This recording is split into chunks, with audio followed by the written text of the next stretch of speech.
সবাই জবান খুলে উচ্চ আওয়াজে বলুন আলহামদুলিল্লাহ। আল্লাহ রাব্বুল আলামিন আমাদেরকে সৃষ্টি করেছেন, আমরা দুনিয়াতে বসবাসের জন্য যা কিছুর প্রয়োজন সব কিছুর ব্যবস্থা করে দিয়েছেন আল্লাহ। আমরা যদি একবার আকাশের দিকে তাকাই তাহলে দেখতে পাই সূর্য উদয়ের স্থান থেকে অস্তমিত স্থান পর্যন্ত আল্লাহ কুটিবিহীন একটি ছাদ নির্মাণ করে রেখেছেন। পৃথিবীতে কয়েক বর্গ ফুটের একটা ছাদ বানাতে কয়েকশোটা খুঁটি লাগে, আল্লাহ ছাদ বানাইলেন, খুঁটির প্রয়োজন হয় নাই। আমরা যদি আকাশের দিকে তাকাই তাহলে দেখি আল্লাহ সেখানে সূর্য সৃষ্টি করে দিয়েছেন। আমরা দিনের পর দিন, মাসের পর মাস, বৎসরের পর বৎসর, কারো জীবনে 20 বৎসর, কারো জীবনে 40 বৎসর, কারো জীবনে 60 বৎসর, কারো জীবনে 100 বৎসর সেই সূর্য থেকে আলো নিয়েছি।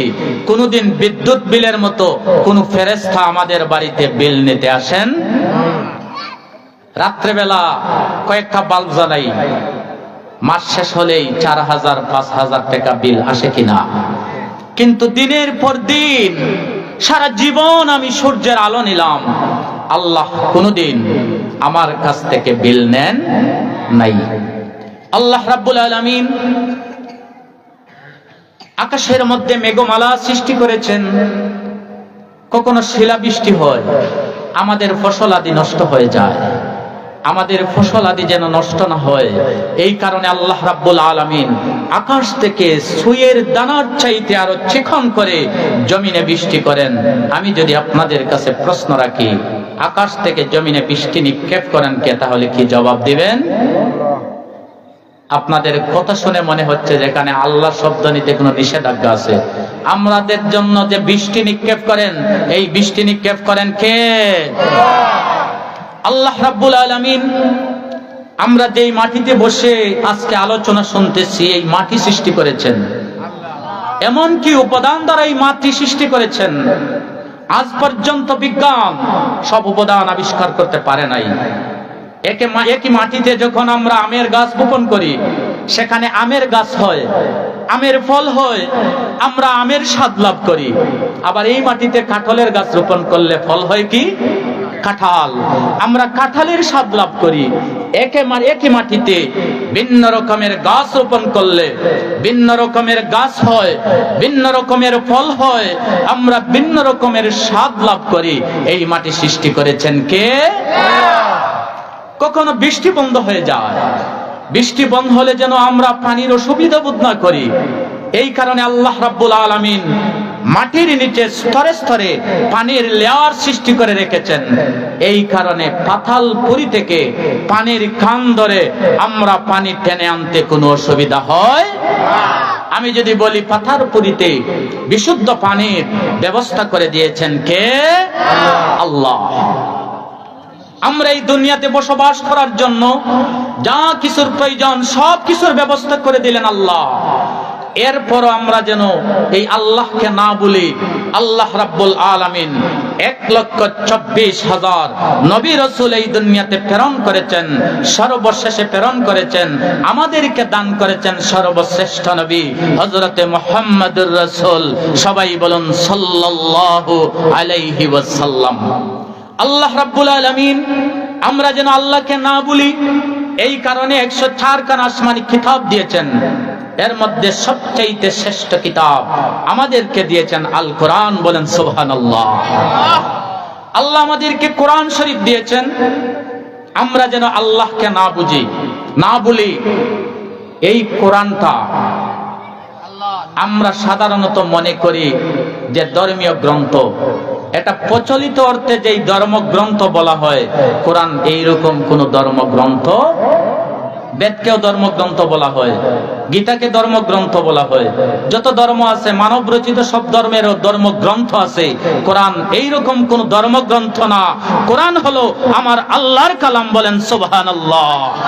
কেন এটা আল্লাহর কালাম?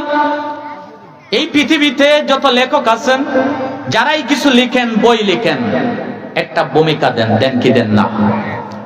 ভূমিকার মধ্যে লিখেন যে আমার এই বই লিখতে অনেক ত্রুটি বিচ্যুতি থাকতে পারে, ভুল ত্রুটি মার্জনীয়। কি লিখেন? ভুল ত্রুটি। যারাই লিখেন তাদের একটা সন্দেহ আছে, আর কেউ এই কথা বলতে পারবেন না যে আমি যে কিতাব লিখেছি, আমি যেই বই লিখেছি, শব্দগত, অর্থগত, গ্রামাটিক্যাল বা কোনো একটা ভুল আমার বইয়ের মধ্যে নাই। পৃথিবীর মধ্যে এই রকম কোনো কিতাব নাই।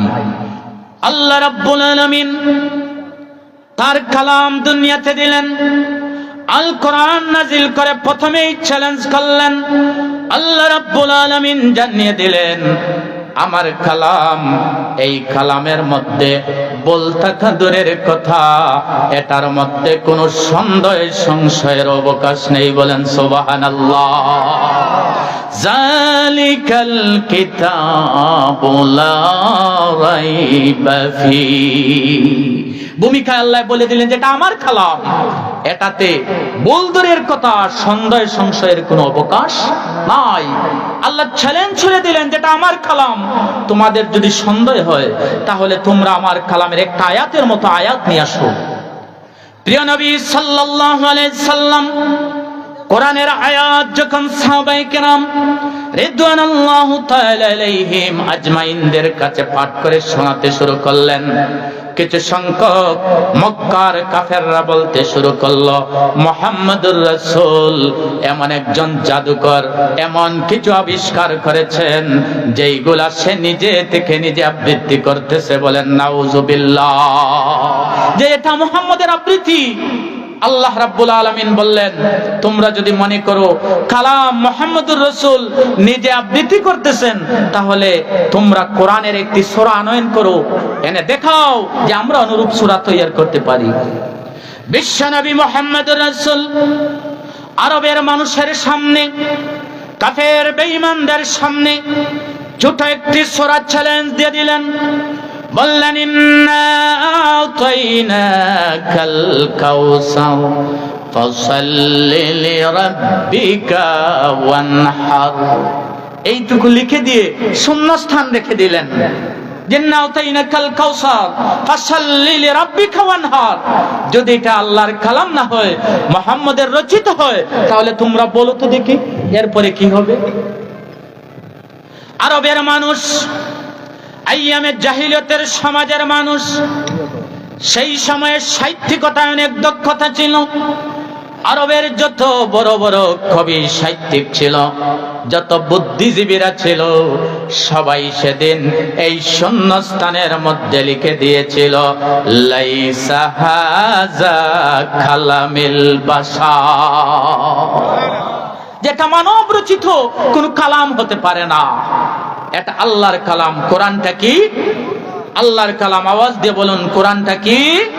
আল্লাহর কালাম। এবার কোরআনকে যদি প্রশ্ন করেন কোরআন তোমার বাড়ি কোথায়, কোরআন নিজে জবাব দিবে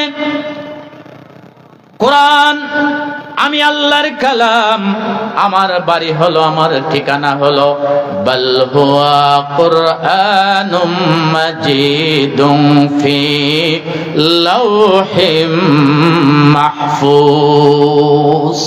আমার ঠিকানা হলো লাউহে মাহফুজ। এটা 7 আসমানের উপরে লাউহে মাহফুজ। এত বিশাল, আসমানটা যত দৈর্ঘ্য, লাউহে মাহফুজ ততটুকু দৈর্ঘ্য। বলেন সুবহানাল্লাহ। কোরআনের বাড়ি কোন জায়গা? লাউহে মাহফুজ। কোরআন হলো বিশ্বনবী মুহাম্মদুর রাসূল সাল্লাল্লাহু আলাইহি ওয়াসাল্লামের একটি জ্বলন্ত মুজিজা। আল্লাহ নবী রাসূলকে অনেক মুজিজা দিয়েছেন, সব নবী রাসূলকে কিছু মুজিজা দিয়েছেন। আমাদের নবীকে আল্লাহ মুজিজা দিয়েছিলেন। আল্লাহর রাসূলের যত মুজিজা ছিল, এর মধ্যে থেকে সবচেয়ে বড় মুজিজা ছিল আল কোরআন। বলেন সুবহানাল্লাহ। অন্য নবীরা দুনিয়াতে থাকা অবস্থায় তাদের মুজিজা ছিল, দুনিয়া থেকে তারা যখন বিদায় নিয়েছে তাদের মুজিজা বন্ধ হয়ে গেছে। নবী নাই, নবীর মুজিজাও নাই।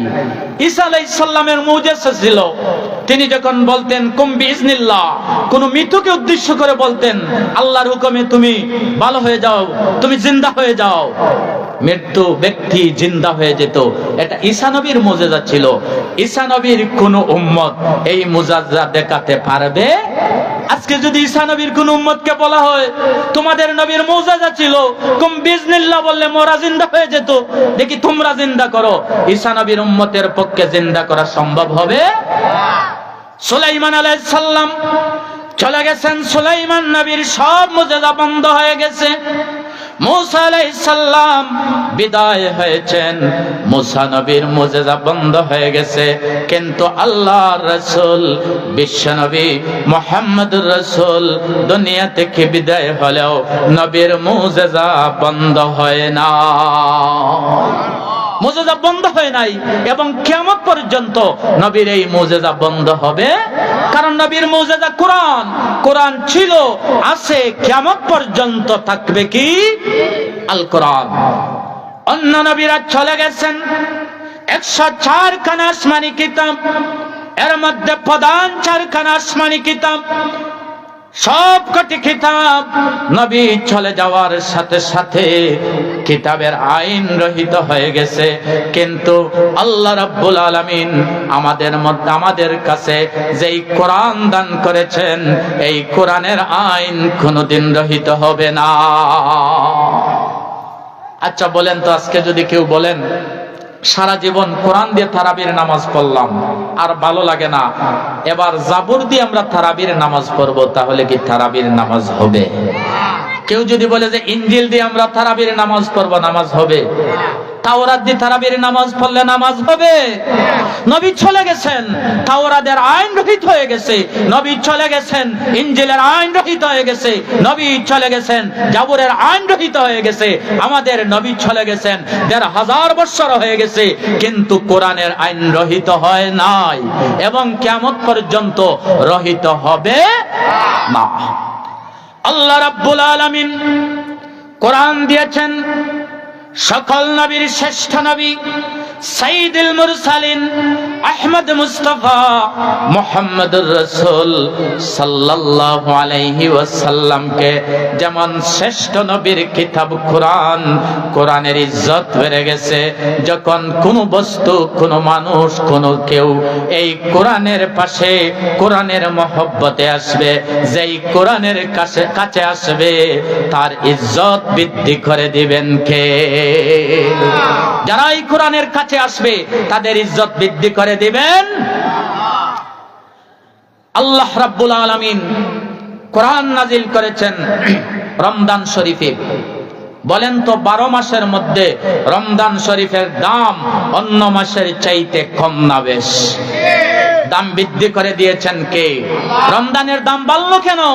এই মাস হলো কোরআনের মাস, কোরআন নাজিল হয়েছে রমজানে, অন্য 12 মাসের চাইতে রমজানের ইজ্জত বৃদ্ধি করে দিয়েছেন কে? আল্লাহ। কোরআন নিয়ে এসেছেন জিবরিল। জিবরিল আলাইহিস সালাম কোরআন বহন করে প্রিয় নবী সাল্লাল্লাহু আলাইহি ওয়াসাল্লামের কাছে কোরআন নিয়ে আসার কারণে দুনিয়ায় যত ফেরেশতা আছেন, আল্লাহর সৃষ্টি, সব ফেরেশতার চাইতে জিবরিল আলাইহিস সালামের দাম কম না বেশি? জিবরিলের দাম বেশি। দাম বাড়লো কেন?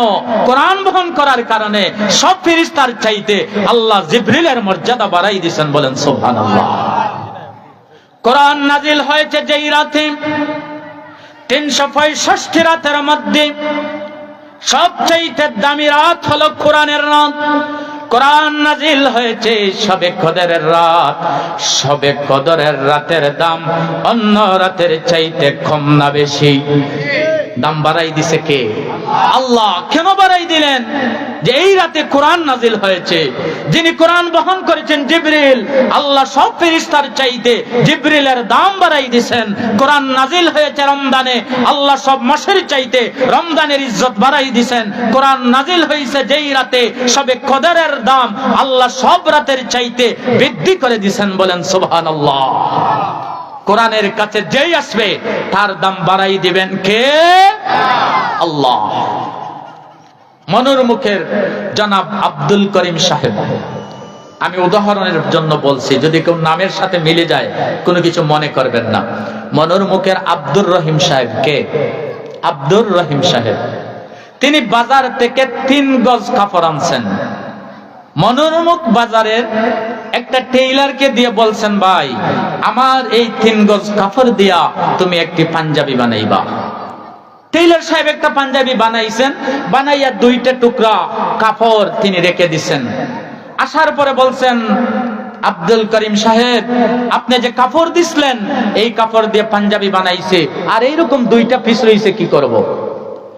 আব্দুল করিম সাহেব চিন্তা করলেন, আমার একটা ছেলে মনোরমুখ হাফিজিয়া মাদ্রাসার ছাত্র, সে কোরআনটা নিয়ে মাদ্রাসায় যায়।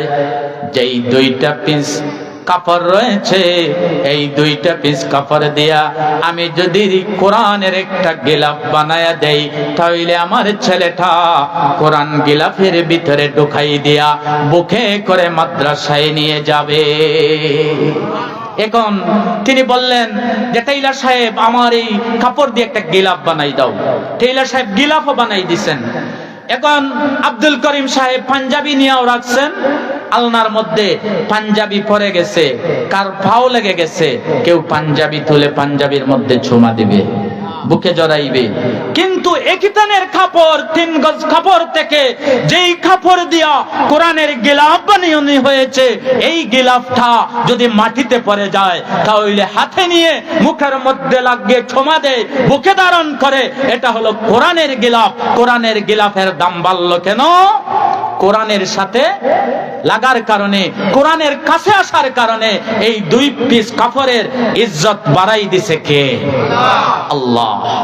দেখেন একই থানের কাপড়, যেই কাপড় দিয়ে পাঞ্জাবি বানাইছেন, এটা যদি পাউতে পড়ে, কেউ যদি এটারে পদদলিত করে, তাহলে এই কাপড়ের মধ্যে কেউ চুমা দেয়।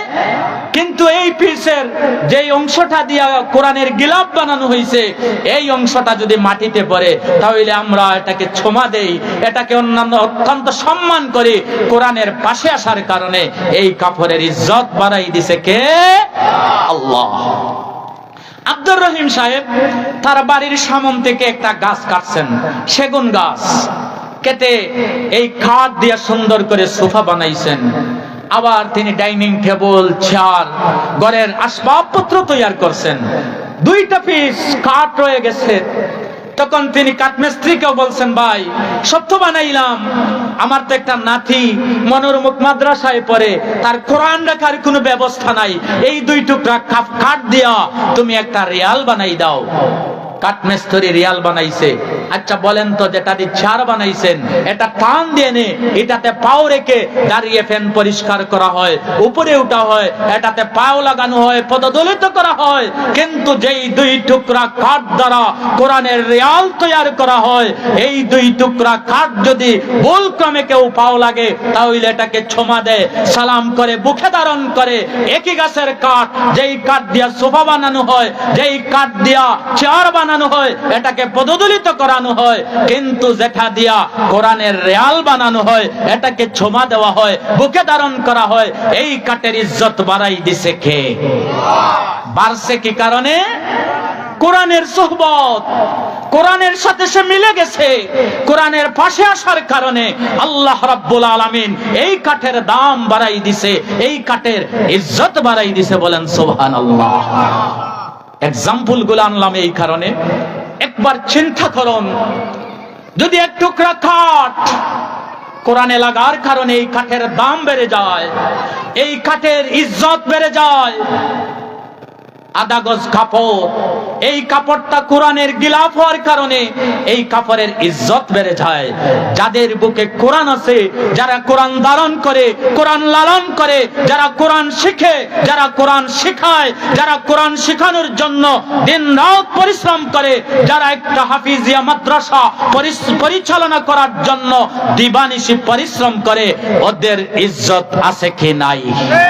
ওদের ইজ্জত বাড়াই দিছে কে? ওদের ইজ্জত শুধু দুনিয়ায় না কবরে? ওদের ইজ্জত দুনিয়াতেও আছে, ওদের ইজ্জত কবরেও আছে, ওদের ইজ্জত হাসরেও বাড়াই দিবে কে?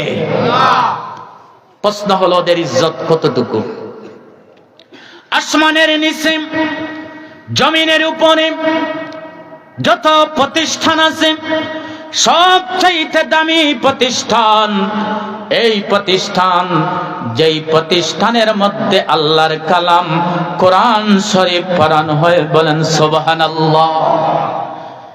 আসমানের নিচে জমিনের উপরে সবচাইতে দামি ছাত্র, গভীর মনোযোগ দিয়ে কথাগুলা স্মরণ রাখবেন, সবচাইতে দামি ছাত্র এই ছাত্র, যেই ছাত্রটা কোরআন শিক্ষা করে।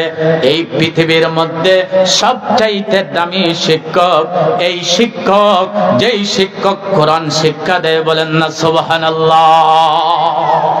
কথাটা কি আমার কোন হুজুরের? কথাটা বলছেন কে? প্রশ্নের উত্তর হইছে, কিন্তু এমসিকিউ তো পুরা নম্বর পাবেন না। যেহেতু এটা হাদিস থেকে আমি বলবো, হাদিস, প্রত্যেকটা হাদিসই আল্লাহর কথা। আল্লাহর কথা ছাড়া রাসূল কোনো কথা বলেন নাই, কিন্তু এটা আল্লাহর রাসূলের হাদিস। وعن عثمان رضي الله تعالى عنه قال قال رسول الله صلى الله عليه وسلم خيركم أو أفضلكم من تعلم القرآن وعلمه। আল্লাহ রাসূল বলেন, তোমাদের মধ্যে সবচাইতে উত্তম, সবচাইতে ভালো কাফেলা এই কাফেলা, যেই কাফেলা কোরআন নিজে শিক্ষা করে এবং অন্যকে কোরআন শিক্ষা দেয়, বলেন না সুবহানাল্লাহ। যারা কোরআন শিক্ষা করে এবং যারা কোরআন শিক্ষা দেয়, এরাই হলো এই পৃথিবীর মধ্যে সবচাইতে দামি মানুষ, বলেন সুবহানাল্লাহ। যদি আজকে আমাদের এটা দাম নাই, আচ্ছা বলেন তো, একটা কলেজের ছাত্রকে মানুষ বেশি মূল্যায়ন করে না একটা হাফিজিয়া মাদ্রাসার ছাত্রকে? কিছু মানুষ আছে মাদ্রাসার ছাত্রকে মূল্যায়ন করে।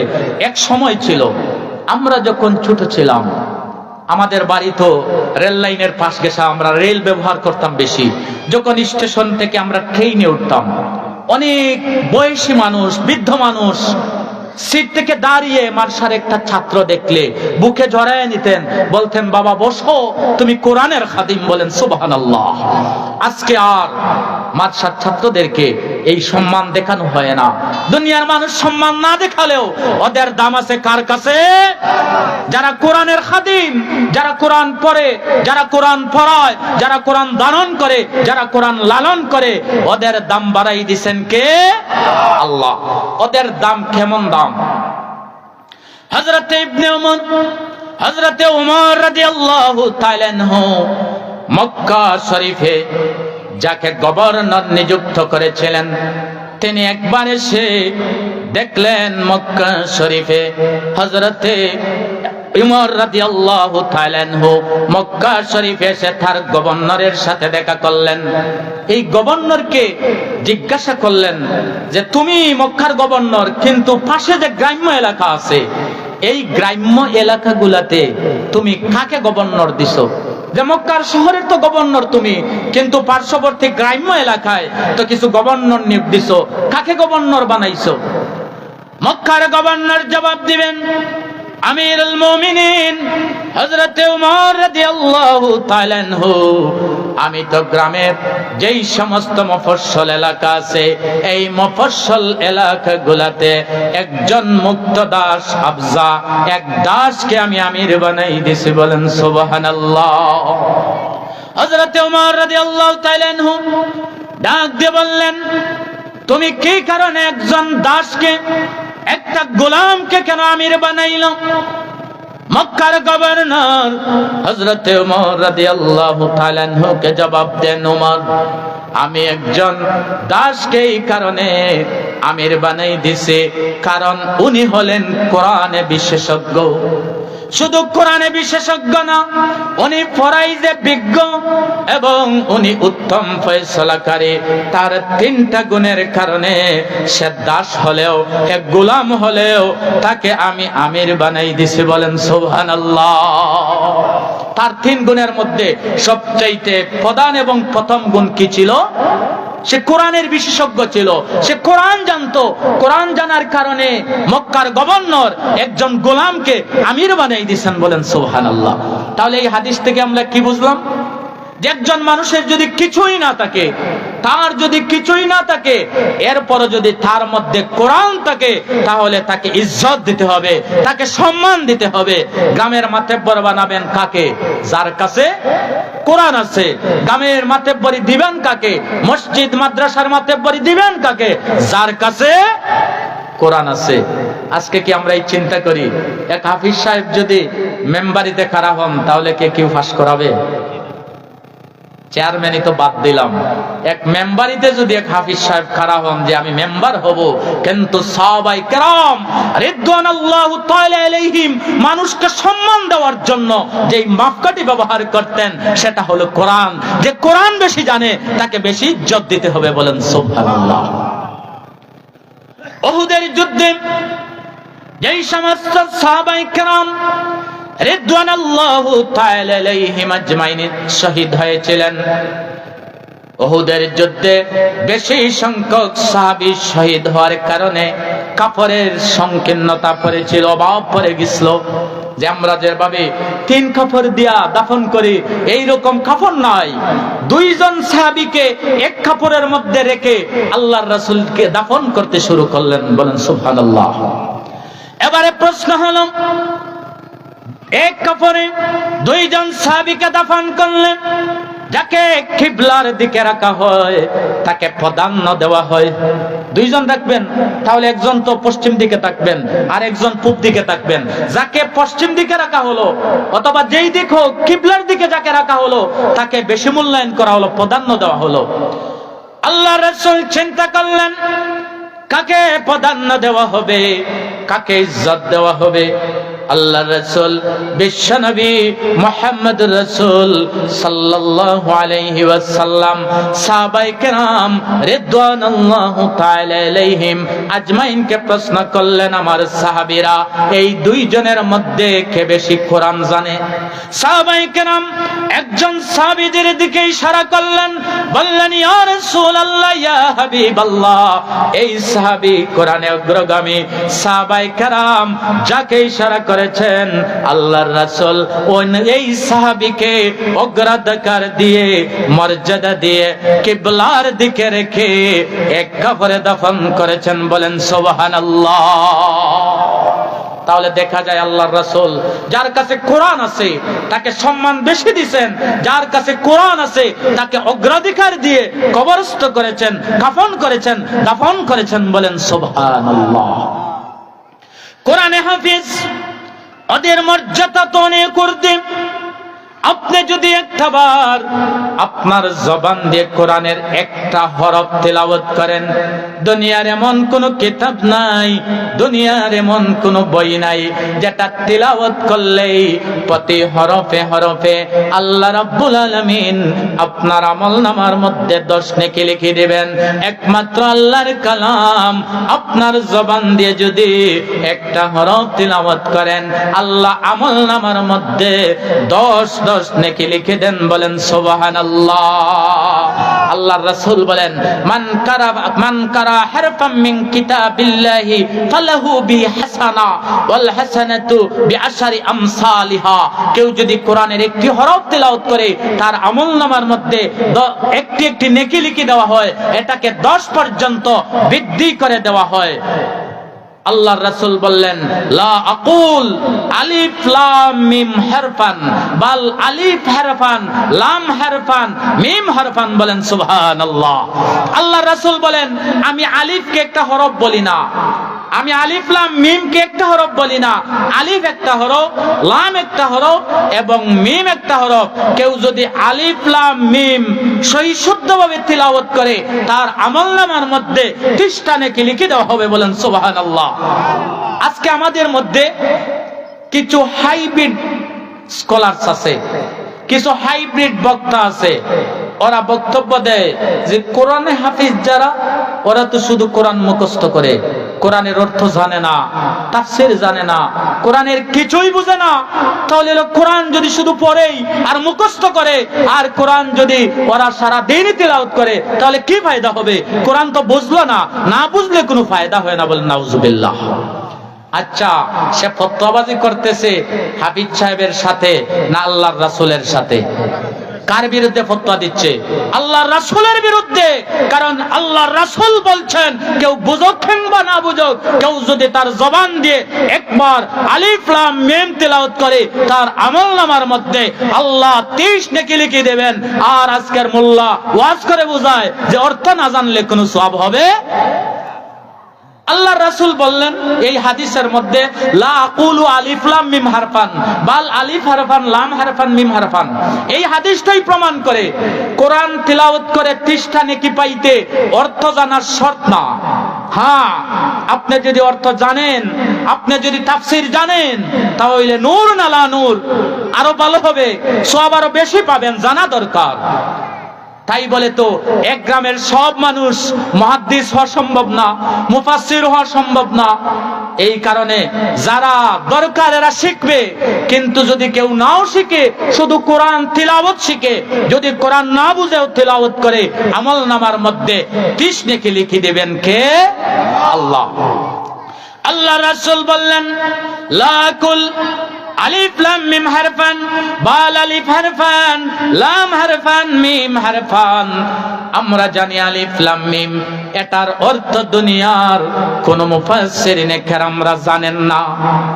আসমানের নিচে জমিনের উপরে এমন কোন হুজুর নাই, এমন কোন মুহাদ্দিস নাই, এমন কোন মুফাসসির নাই যে আলিফ লাম মিমের অর্থ বলতে পারবেন। সকল মুফাসসিরিনে কেরামরা একমত যে আলিফ লাম মিমের অর্থ হলো আল্লাহ ওয়া রাসূল আলাম বিমুরাদি বিহি। এটার অর্থ জানেন আল্লাহ, আল্লাহর রাসূল বলেন সুবহানাল্লাহ। আলিফ লাম মিমের অর্থ আল্লাহ, আল্লাহর রাসূল ছাড়া কেউ জানেন না। আর আল্লাহর রাসূল কি বললেন? যে আলিফ লাম মিম এই 3 হরফ তিলাওয়াত করলে 30 নেকি। যদি কোরআনের অর্থ জানা না থাকলে তিলাওয়াত করলে সওয়াব পাওয়া না যায়, তাহলে রাসূল কেন আলিফ লাম মিমের কথা বললেন? কারণ আলিফ লাম মিমের অর্থ তো আসমানের নিচে জমিনের উপরে কেউ জানেন না।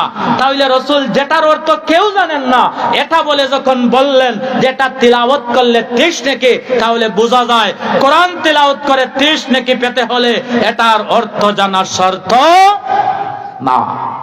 যদি অর্থ জানার শর্ত হইতো, তাহলে রাসূল আলিফ লাম মিম না বলে বলতেন, কেউ যদি আলহামদুলিল্লাহ তিলাওয়াত করে, তে আলিফ তিলাওয়াত করলে 10 নেকি, লাম তিলাওয়াত করলে 10 নেকি, হা তিলাওয়াত করলে 10 নেকি। কারণ আলহামদুলিল্লাহর অর্থ সবাই জানে, যেটার অর্থ কেউ জানে না, এটার ফজিলত যখন বর্ণনা করলেন, এটা দালালত করে কোরআন জানতে হলে, কোরআন তিলাওয়াত করলে না জানলেও আল্লাহ আমলনামায় 10 নেকি লিখে দেন। বলেন সুবহানাল্লাহ। যেই মানুষ কোরআন তিলাওয়াত করে, যেই মানুষ কোরআনে হাফিজ, আল্লাহ রাব্বুল আলামিন এই মানুষগুলাকে বিশেষভাবে নির্বাচন করেছেন। কোরআনে হাফেজ যারা, এরা হলো আল্লাহর পরিবার, আল্লাহর খাস মানুষ। বলেন সুবহানাল্লাহ। আল্লাহর রাসূল বলেন, ইন্না লিল্লাহি আহলিনা মিনান নাস। ক্বালু ইয়া রাসূলাল্লাহ মান হুম?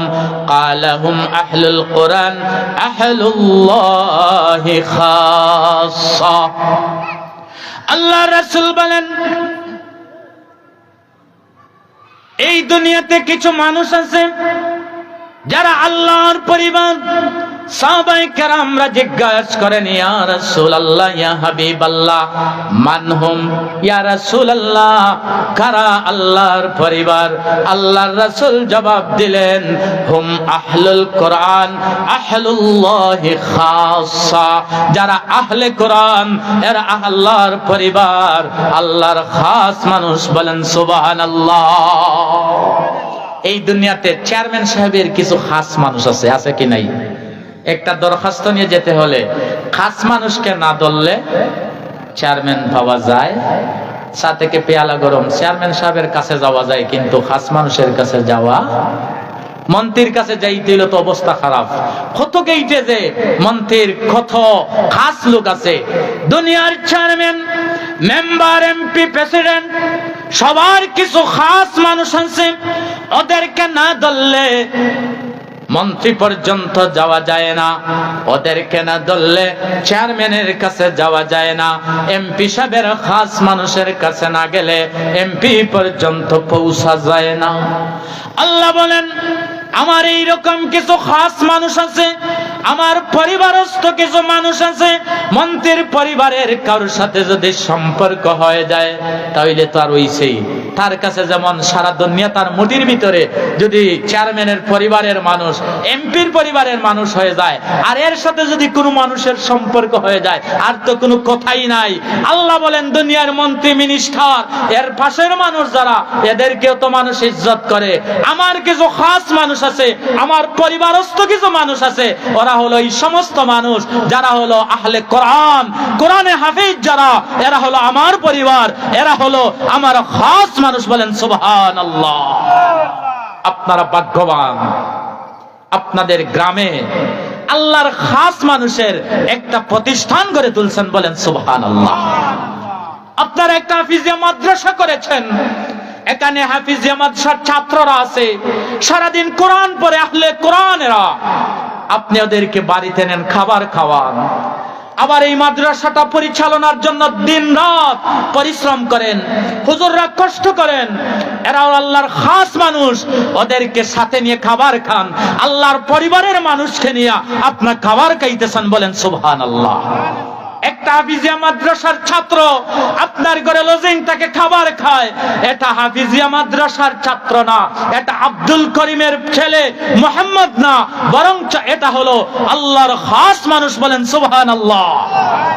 আমি বলতেছি, বলছেন কে? আল্লাহর রাসূল বলছেন হুম আহলুল কোরআন আহলুল্লাহ খাসা। যারা আহলে কোরআন ওরা হইলে আল্লাহর খাস মানুষ, আল্লাহর খাস বান্দা।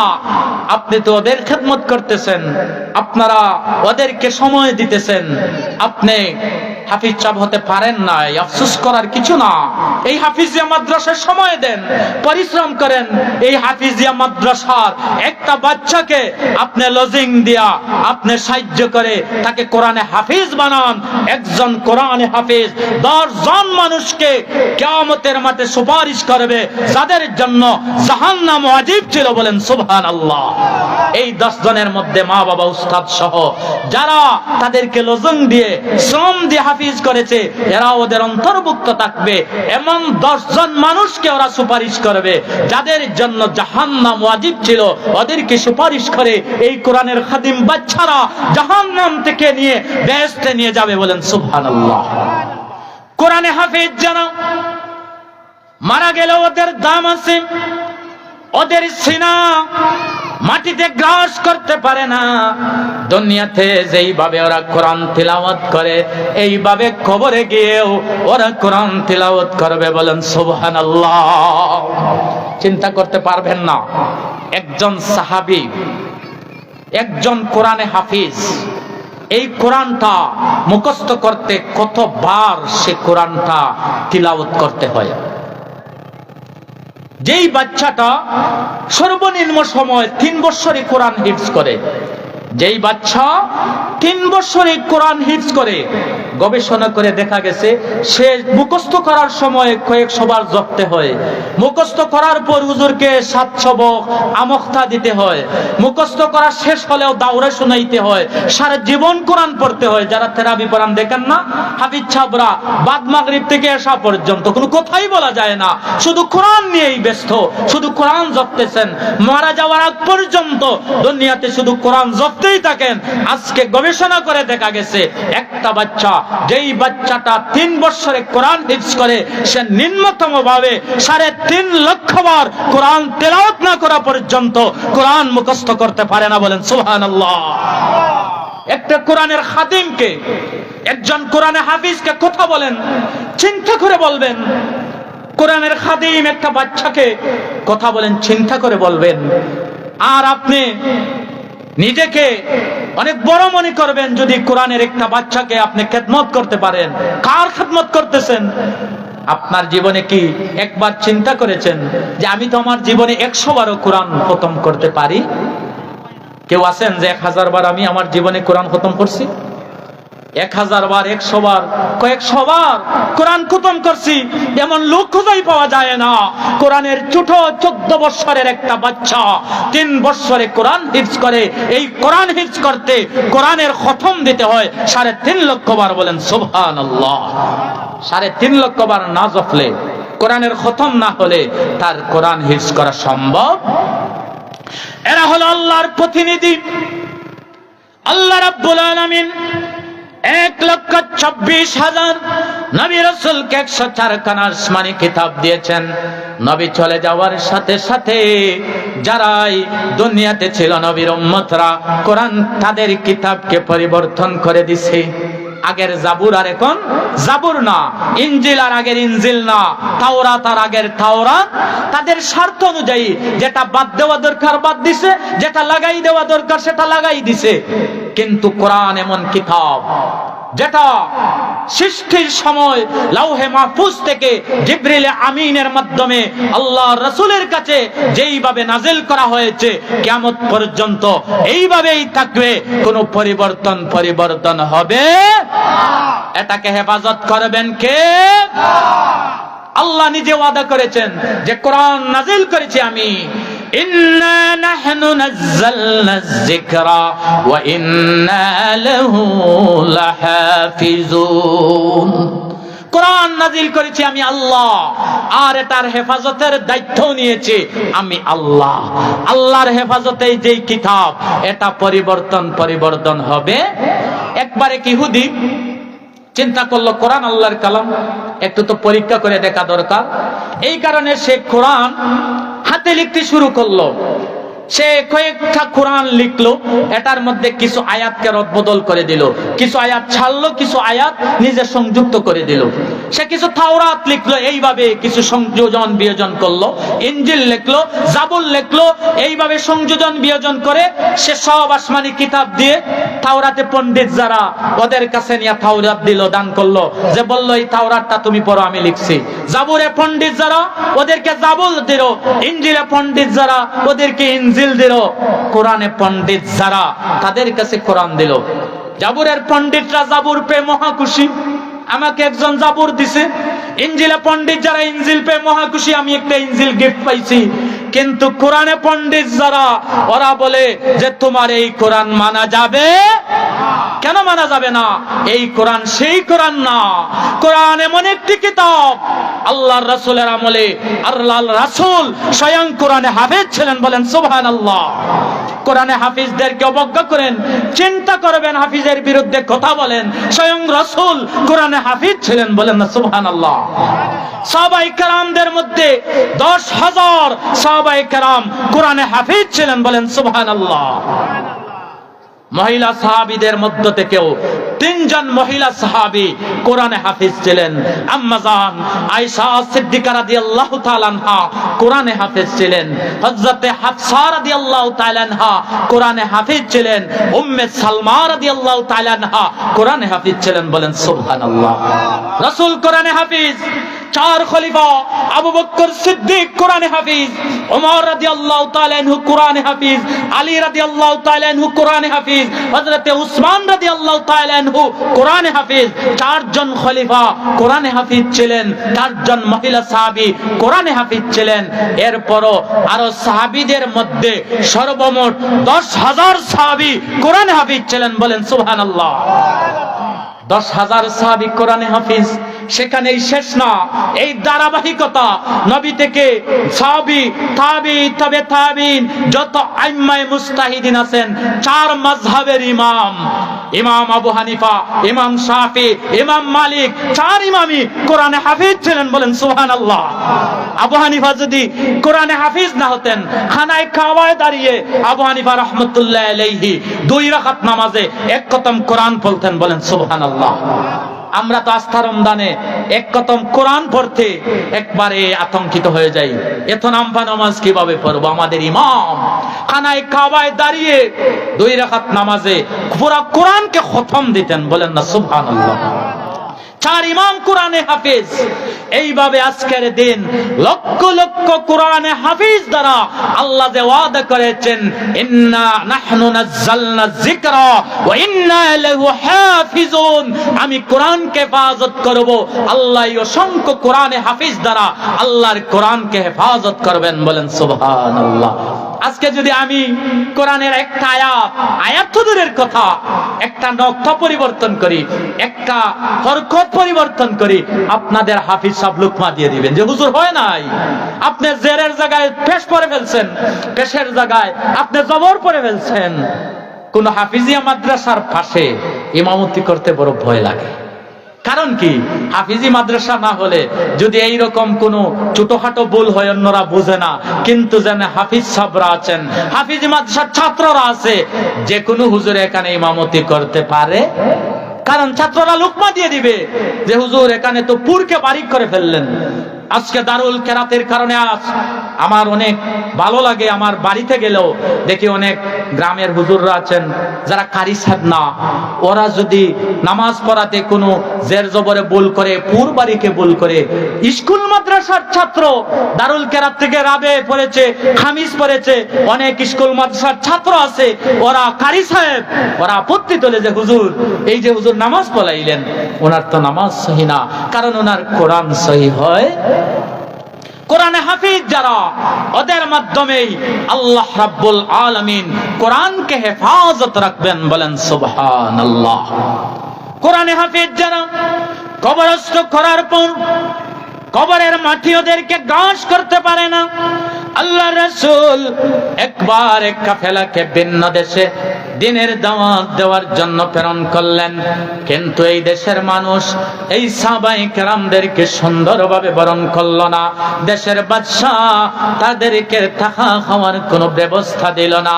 সাহাবায়ে কেরামরা দিনের দাওয়াত নিয়ে কোনো দেশে গেলে থাকা খাওয়ার ব্যবস্থা না থাকলে জঙ্গলকে ওরা বেছে নিতেন, জঙ্গলে গিয়ে ওরা জীবন ধারণ করতেন, অবস্থান করতেন। জঙ্গলের পশু হিংস্র জানোয়ারেরা সাহাবায়ে কেরাম রিদওয়ানুল্লাহি তাআলা আলাইহিম আজমাইনদেরকে পাহারা দিত। আওয়াজ দিয়ে বলুন সুবহানাল্লাহ। সাহাবায়ে কেরামরা রাত্রে জঙ্গলে অবস্থান করেছেন। দাওয়াতি মিশন শেষ করে আল্লাহ রাসূলের খেদমতে এসে আরজ করেন, ইয়া রাসূলুল্লাহ, ইয়া হাবিবাল্লাহ, আমরা যে সফরে গিয়েছিলাম, আমরা যে জঙ্গলে ছিলাম, এই জঙ্গলে তো আমরা রাত্রে ঘুমাতে পারি নাই। বলে কি কারণে ঘুমাইতে পারো না? বলে সারা রাত কে যেন কোরআন তিলাওয়াত করতেছে, কোরআন তিলাওয়াত করার কারণে আমরা কোন সাহাবী এই রাত্রে ঘুমাতে পারি নাই। আল্লাহ রাসূল বললেন, আমার সাহাবীরা, তোমরা যেই জঙ্গলে অবস্থান করেছো, যেই মাটিতে অবস্থান করেছিলে, এই জমিনে এই মাটির নিচে একজন কোরআনে হাফেজ শাহিদ ইন্তেকাল করেছেন, এই মাটিতে দাফন করা হয়েছে। ওনার কবরে তোমরা অবস্থান করার কারণে ওনার কোরআনের আওয়াজে, কোরআন তিলাওয়াতের আওয়াজে তোমরা রাত্রে ঘুমাতে পারো না। বলেন সুবহানাল্লাহ। তাকবীর, নারে তাকবীর, নারে রিসালাত, কোরআন সুন্নাহর আলো, কোরআন সুন্নাহর আলো, নারে তাকবীর। কোরআনে হাফিজ জানো, ওদের দাম আছে দুনিয়াতে, ওদের দাম আছে কবরে, ওদের দাম আছে হাসরে। আল্লাহ রাব্বুল আলামিন কিয়ামতের মাঠে কোরআনে হাফিজ যারা, ওদেরকে বলবেন, আমার বান্দারা তোমরা তিলাওয়াত করতে থাকো, দুনিয়াতে যেভাবে তিলাওয়াত করেছো আর উঠতে থাকো, তোমাদের স্থান হবে সেই তালায় যতটুকু তোমরা তিলাওয়াত করবে। বলেন সুবহানাল্লাহ। তাহলে হাফিজ সাহেবরা তো সারা কোরআনের হাফিজ, তিলাওয়াত করতে থাকবেন আর সবচাইতে উচ্চ মাকানে অবস্থান করবেন। কোরআনে হাফিজ যারা তারা, আমার মতো হুজুর আমি তো কোরআনে হাফিজ না, আলামতারা থেকে নাস পর্যন্ত আমি হাফিজ চাপ না হয় আমি 30-40 আয়াত তিলাওয়াত করে আমি 30 নম্বর থালায় থাকবো। আর যারা কোরআনে হাফিজ ওরা তিলাওয়াত করে 6000 থালার উপরে ওদের হবে অবস্থান। বলেন সুবহানাল্লাহ। দুনিয়াতে 2 তলা, 4 তলা, 5 তলা, 100 তলা টাওয়ার কত দেখতে যায়। একটা বাচ্চাকে এই হাফিজিয়া মাদ্রাসায় দেন, এই রকম 6000 তলা বিশিষ্ট একটা একটা টাওয়ারের মালিক আপনি হয়ে যাবেন। বলেন সুবহানাল্লাহ। কারণ আপনার বাচ্চা যদি কোরআনে হাফিজ হয় তাহলে সে যেখানে থাকবে আপনাকে তো সুপারিশ করে সেখানেই নিয়ে যাবে। বলেন সুবহানাল্লাহ। নিজে হাফিজ হতে পারেন নাই, একটা বাচ্চাকে কোরআনে হাফিজ বানান। আল্লাহর রাসূল বলেছেন কিয়ামতের মাঠে কোরআনে হাফিজ যারা হবে ওদের মা বাবাকে এমন একটা নূরের তাজ পরায় দেওয়া হবে, এই নূরের তাজের আলো এইভাবে হবে, একটা সূর্য যদি তার ঘরে আসে, আচ্ছা বলেন তো সূর্য যেখানে আছে সেখান থেকে যে আলো দেয় যদি 38 ডিগ্রি সেলসিয়াস তাপমাত্রা হয় তাহলে এসিও আর কভার করে? এখন এই সূর্য যদি ঘরে আসে তাহলে এটার আলো কেমন হবে? আল্লাহ বলেন হাফিজ সাহেবদের মা বাপকে এমন একটা নূরের তাজ পরিয়ে দেওয়া হবে, যেই নূরের তাজের আলো এমন হবে যেন সূর্যটা তার ঘরে নিয়ে আসা হয়েছে। বলেন সুবহানাল্লাহ। অন্য নবী রাসূলরা কোরআনে হাফিজ যারা হবে তাদের মা বাবাকে দেখে ঈর্ষা করবে যে ওরা কারা, যাদেরকে এত সুন্দর নূরের তাজ পরাই দেওয়া হয়েছে। কিয়ামতের মাঠে জবাব দেওয়া হবে ওরা হলো ওই সমস্ত সৌভাগ্যবান মা বাবা যাদের সন্তানদেরকে কোরআনের মাদ্রাসায় হাফিজিয়া মাদ্রাসায় দেওয়া হয়েছিল, যাদের সন্তান কোরআনে হাফিজ তাদের মা বাপকে কিয়ামতের মাঠে পুরস্কার দেওয়া হয়েছে। বলেন সুবহানাল্লাহ। একটা বাচ্চাকে হাফিজিয়া মাদ্রাসায় রেখে যান, মরে যাবেন, কবরে যাবেন, এই বাচ্চাটা কবরের পার থেকে বিসমিল্লাহ তিলাওয়াত করবে, খোদার কসম আল্লাহ জমিনের নিচে আপনাকে কষ্ট দিবেন না। একটি ঘটনা বর্ণনা করা হয়েছে যে একটা মানুষ মারা যাওয়ার আগে ওসিয়ত করেছিল যে তার বিবির রেহেমের মধ্যে সন্তান ছিল, বলছিল আমি যদি মারা যাই তোমার রেহেমে যে সন্তানটা আছে এই সন্তানটা মাদ্রাসায় ভর্তি করে দিও। মানুষটার আমল তো ভালো ছিল না, সে মারা গেছে, কবরে তার আযাব শুরু হয়েছে, আযাব করতে এবং সে কষ্টের মধ্যে আছে। কিছুদিন গেছে, বাচ্চাটা একটা উপযুক্ত বয়সে আছে, 7-8 বছর বয়স হয়েছে। মা বাচ্চাটাকে হাতে ধরে মক্তবের মিয়া সাবজির কাছে নিয়ে গেছেন যে এই বাচ্চাটাকে আপনি কোরআন শিক্ষা দেন। মক্তবের মিয়া সাবজি মক্তবে এই শিশু সন্তানটাকে শিক্ষা দিয়েছেন বিসমিল্লাহির রহমানির রহিম। ছেলে হুজুরের সাথে বলতেছে বিসমিল্লাহির রহমানির রহিম। আল্লাহ ফেরেশতাকে তালাশ করেন, ফেরেশতা যাও আমার বান্দার একটা ছোট শিশু, একটা নাবালিগ সন্তান জমিনে মাটির উপর থেকে তিলাওয়াত করতেছে বিসমিল্লাহির রহমানির রহিম। একটা নাবালিগ সন্তান আমি আল্লাহ সম্পর্কে বলে আমি রহমান আমি রহিম। এই সন্তানের বাবাকে আমি মাটির গর্ভে কষ্ট দিতে পারি না, আমি কষ্ট দিতে পারি না। আযাবের ফেরেশতাদেরকে নিষেধ করো এখানে যেন আর আযাব দেওয়া না হয়।